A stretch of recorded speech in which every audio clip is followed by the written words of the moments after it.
الحمد للہ الذی کفا وسلام علی عبادہ الذین اصطفیٰ خصوصاً علی محمد المصطفیٰ وعلی آلہ واصحابہ اولی الصدق والصفاء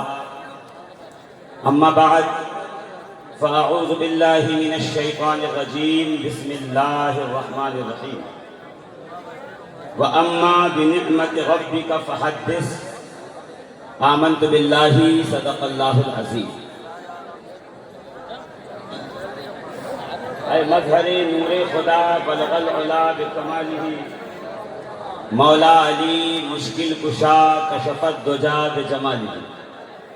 حسنین جان فاطمہ حسنت جمیع خصالہ، یعنی محمد مصطفیٰ صلو علیہ وآلہ۔ عزیزان محترم، عرس سرکار سرکاراں سیدنا احمد بدیع الدین قطب المدار مدار العالمین رضی اللہ تبارک و تعالی عنہ میں حاضر ہونے والے تمام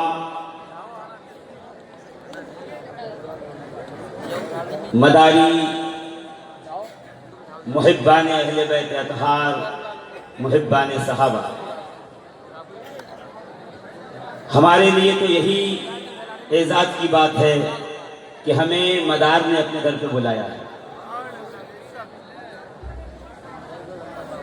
اور یہاں آ کر میں نے پہلے بھی عرض کیا ہے کہ کوئی خطاب اور کوئی تقریر کرنے کا جی نہیں چاہتا، اس لیے کہ سال بھر جو ہوتا ہے اور ہماری بیٹری جو ڈاؤن ہوتے رہتی ہے، ہم مدار کے در پہ آتے ہی اس لیے ہیں کہ سرکار چارج کر دیجئے، ریچارج کر دیجئے، سال بھر چلتی رہے انشاءاللہ۔ اس لیے کہ ہم جانتے ہیں کہ تسبیح کے دانوں کو بکھرنے نہیں دیتے، تسبیح کے دانوں کو بکھرنے نہیں دیتے،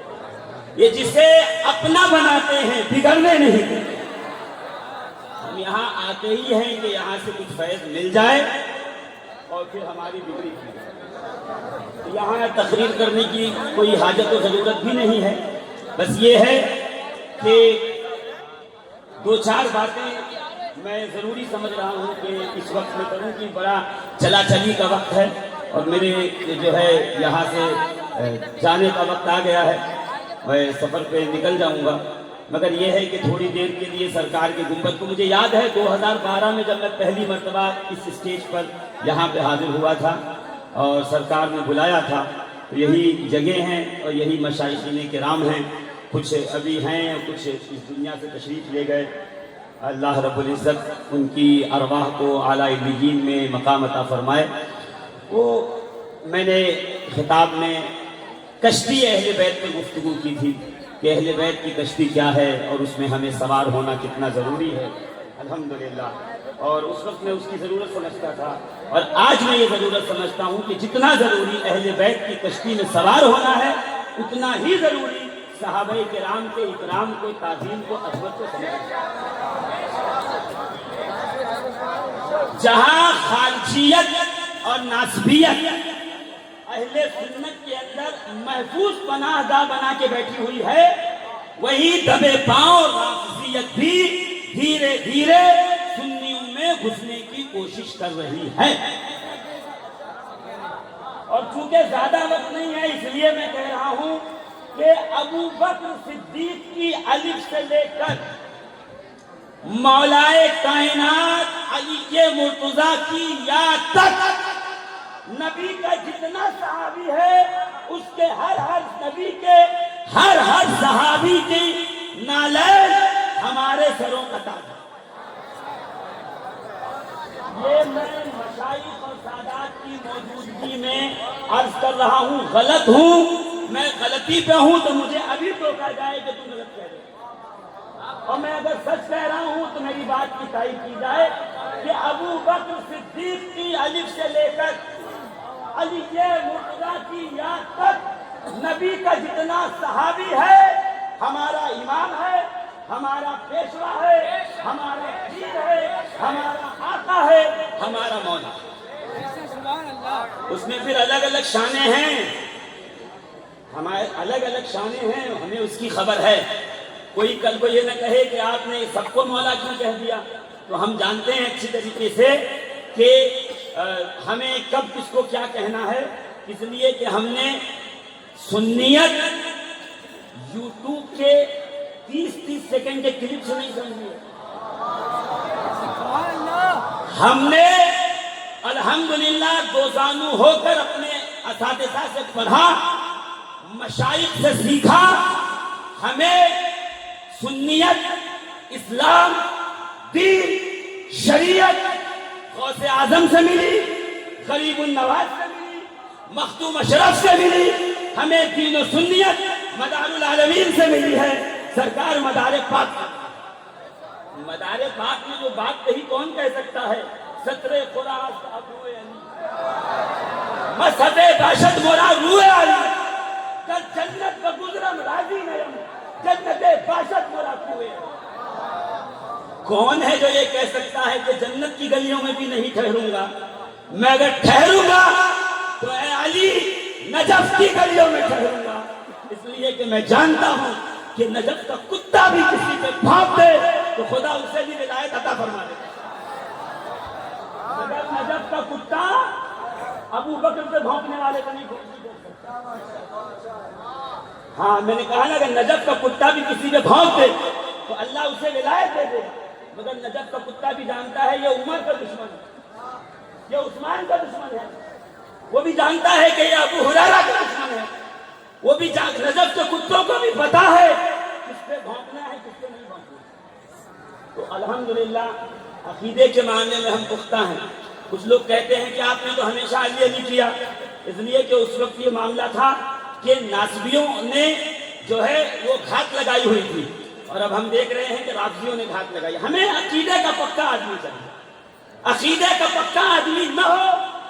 تو کعبے کا بھی امام ہو ہم اسے رد کر دیتے ہیں۔ پھر کون پیر اور کون مرید، ہمیں کیا لینا دینا کسی سے؟ ہمیں تو عقیدے کا سچا آدمی چاہیے۔ ہم الحمدللہ اسی کے لیے آج بھی کھڑے ہیں، کل بھی کھڑے رہیں گے، صبح قیامت تک کھڑے رہیں گے۔ اور میں سرکار مدار پاک کی بارگاہ میں آ کر، تقریر پورے سال چلتی ہے، کلپ کہیں نہ کہیں سے آپ کو جو ہے یہاں وہاں سے نکل کے ویڈیو مل ہی جاتی ہوگی، آپ دیکھ ہی لیتے ہوں گے کہ میرے ممبر پہ اگر یا مدار کا نعرہ سن کے کوئی دائیں بائیں دیکھا پھر میں وہیں گردن پکڑ لیتا ہوں، پھر میں امامہ، ٹوپی، جبہ، دستار نہیں دیکھتا کہ کون ہے وہ، اس لیے کہ مجھے یہ یقین ہے کہ رزاق اللہ ہے، رزق خدا دیتا ہے، بندے کے کہاں بس میں ہے، ورنہ تمہارا جینا مشکل کر دیتا ہے، تمہیں سانس نہیں لینے دیتا اگر بندے کے بس میں ہوتا ہے۔ یہ تو رب کے بس میں ہے، سب کچھ رب کی قدرت میں ہے الحمدللہ۔ تو دم مدار کا نعرہ سن کے اگر دم گھٹنے لگے تو کبھی اجداد کی قبروں میں جا کے دیکھنا، ان کی قبروں میں بھی دم دم مدار کا ہی چل رہا ہے الحمدللہ۔ میرے مدار کا سلسلہ تسبیح کے اس دھاگے کی طرح ہے، جس نے ہر ایک دانے کو چھوڑا ہے تو وہ مقدس بنا ہوا ہے چھوڑنے کے قابل الحمدللہ۔ جہاں جائیے گا مدار کی نسبتیں پائیے گا۔ تو میں صرف اس لیے آیا ہوں سرکار، آپ کے گنبد کے، آپ کے روضے کے سامنے یہ عہد کرتا ہوں، جب تک سانس میں سانس چلتی رہے گی آپ کے سلسلے کا، آپ کی ذات کا دفاع کرتے رہیں گے، آپ کے سلسلے کی تبلیغ کرتے رہیں گے، جو منکر ہوگا اس کے دانت کھٹے کرتے رہیں گے۔ نعرہ تکبیر، نعرہ رسالت، دم مدار، دم مدار، نعرہ حیدری، نعرہ حیدری، حق حسین، حق حسین، حق حسین۔ میرا مدار جو سنت کو لے کے آیا ہے، انشاءاللہ العزیز سنت کی حفاظت جب تک زندہ رہیں گے کریں گے۔ اور میرا مدار تو وہ ہے مرنے کے بعد بھی وہ کروا ہی لیتا ہے۔ اگر یقین نہ ہو تو قطب غوری کو دیکھ لو، ابھی میرا سفر انہی کے دربار کے جانب ہے، میرا قطب غوری کو دیکھ لو، 12 سال تک مدار کے خلیفہ کا جسم پوری ہندوستان کی سرزمین پر اسلام، شریعت سنیت مداریت کی تبلیغ کرتا رہا ہے، تو یہ تو میرا مدار ہے نا، جس سے چاہے جو کروا۔ علامہ عبد الرحمن چشتی میرا الاسرار میں فرماتے ہیں کہ قطب المدار وہ ہوتا ہے جس کے اختیارات حیات اور ممات میں برابر رہتے ہیں۔ وہ بظاہر سامنے موجود ہو تو بھی جتنا اختیار رکھتا ہے، وہ اگر دنیا سے بظاہر چلا بھی جائے، اپنی تربت میں آرام فرما ہو، حکومت کے سائے کے نیچے ہو، اس کے بعد بھی قطب المدار کا اختیار وہی ہوتا ہے۔ اور کشف الموجود میں داتا گنج بخش علی حجویری رضی اللہ تبارک و تعالیٰ عنہ کہتے ہیں قطب المدار وہ ہے جس کے ہاتھوں میں کائنات کی باغ ڈور ہوتی ہے، جس کے ہاتھوں میں کائنات کی باغ ڈور ہوتی ہے۔ اور مخدوم اشرف جہانگیر سمنانی، ابھی وہ علامہ ارغون صاحب بیان فرما رہے تھے اور کہہ رہے تھے کسی نے کہہ دیا ہوگا کہ مدار پاک نے کوئی کتاب لکھائی تو بتاؤ، کوئی کتاب لکھی ہے تو دکھاؤ، تو میں اس کو کہوں کتاب لکھنے والے اور ہوتے ہیں، شخصیت بنانے والے اور ہوتے ہیں۔ رسول اللہ نے کوئی کتاب نہیں لکھی، سرکار نے بتایا کوئی کتاب نہیں لکھی اپنے ہاتھوں سے، ہاں مگر صدیق اکبر جیسے صداقت کا تاجدار تھا۔ سرکار نے کتاب نہیں لکھی مگر عمر فاروق جیسا عدالت کا باب لکھا ہے۔ صبح قیامت تک اگر غیر مسلم مورخ بھی ہوگا تو وہ سیدنا عمر کی عدالت کی مثالیں دیتا چلا جائے گا۔ میرے آقا صلی اللہ تعالی علیہ وسلم نے کتاب نہیں لکھی مگر عثمان غنی جیسا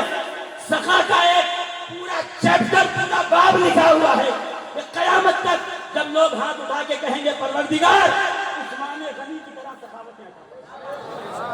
میرے رسول نے کتاب تو نہیں لکھی ہے نا، کتاب خود سے نہیں لکھی، وہ تو قرآن ہے نا، اللہ کی کتاب ہے، نازل ہوئی ہے، اس کا درجہ میرے نبی نے کتاب نہیں لکھی مگر مولا کائنات علی المرتضیٰ حل المشکلات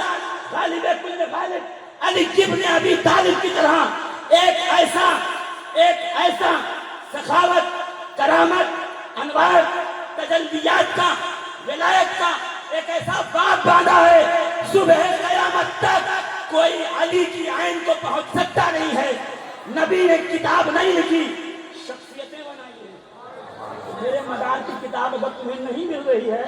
تو تلاش نہ کرو، جمال الدین جان من جنتی کو دیکھ لو، سید احمد غازی ابا کو دیکھ لو، قطب غوری کو دیکھ لو، قطب لاہوری کو دیکھ لو، حسام الدین مانک پوری کو دیکھ لو، سید اجمل بہرائچی، پٹن بہرائچی کو دیکھ لو، تمہیں پتا چل جائے گا میرا مدار جب شخصیت بناتا ہے تو اتنی اونچی بناتا ہے جب مولویوں کی ٹوپیاں سروں سے گر جاتی ہیں اس کے سر پر کسی نے نہیں پہنچا۔ انشاءاللہ العزیز میں نے کچھ کہا نہیں، آپ نے جو سنا ہے وہ آپ کا حسن ظن ہے میرے لیے۔ مدار پاک کی چوکھٹ پہ کھڑے ہو کر میں بھی اور میں اپنی اولادوں کو بھی یہی کہوں گا، جب تک زندہ رہنا قطب المدار کے مسلک کا، منہج کا دفاع کرتے رہنا، قطب المدار کی ذات کا دفاع کرتے رہنا، اس لیے کہ بیٹے تو دفاع نہیں کرتا، یہ مدار کی نگاہ انتخاب ہوتی ہے کہ تجھے پکڑ لیتی ہے، تجھے چن لیتی ہے، تجھ سے اپنا کام کروا۔ دم مدار